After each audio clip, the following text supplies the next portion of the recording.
Klein était las.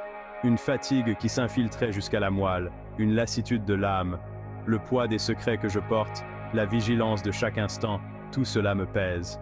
Il était assis à son bureau, la lampe à gaz projetant de longues ombres dans la pièce. Entre ses mains, il tenait l'artefact scellé 30782, sa surface lisse et froide au toucher.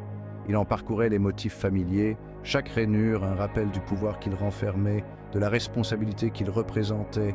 Je l'ai trop utilisé ces derniers temps, repoussant mes limites.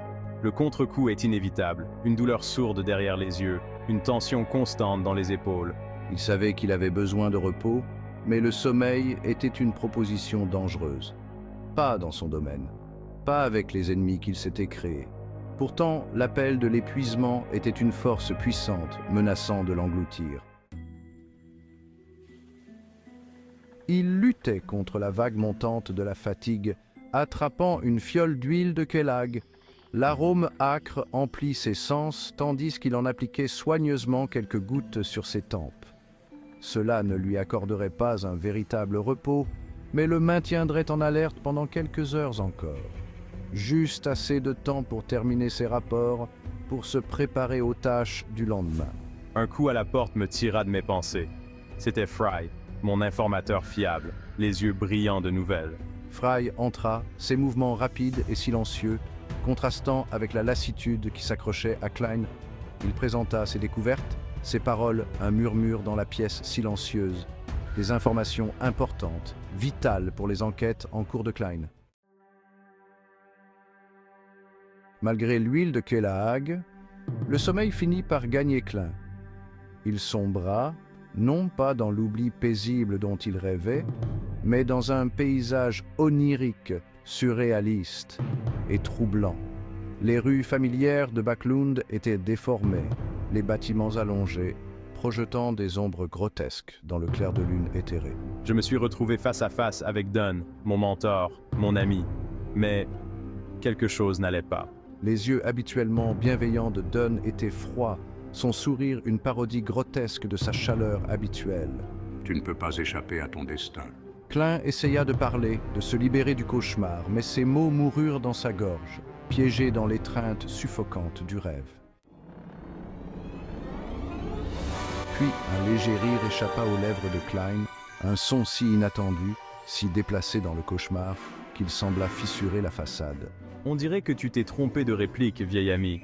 La forme de Dunn vacilla, l'aura menaçante, vacillant. Klein réalisa avec un étrange sentiment de détachement qu'il était lucide, conscient qu'il rêvait. Il soutint le regard de Dunn, n'ayant plus peur. La tension se brisa. La forme de Dunn se dissipa dans un tourbillon de fumée. Le sourire grotesque remplacé par une lueur d'amusement dans ses yeux avant qu'il ne disparaisse entièrement. Le cauchemar commença à se dissiper.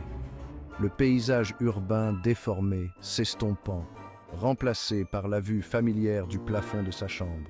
Il se réveilla en sursaut, le cœur battant, l'écho du rêve encore accroché à lui. La lumière du matin filtrait à travers les rideaux, chassant les derniers vestiges du cauchemar. Klein s'assit, le corps raide, l'esprit en course. Il pouvait encore sentir le froid persistant du rêve, entendre la voix déformée de Dunn.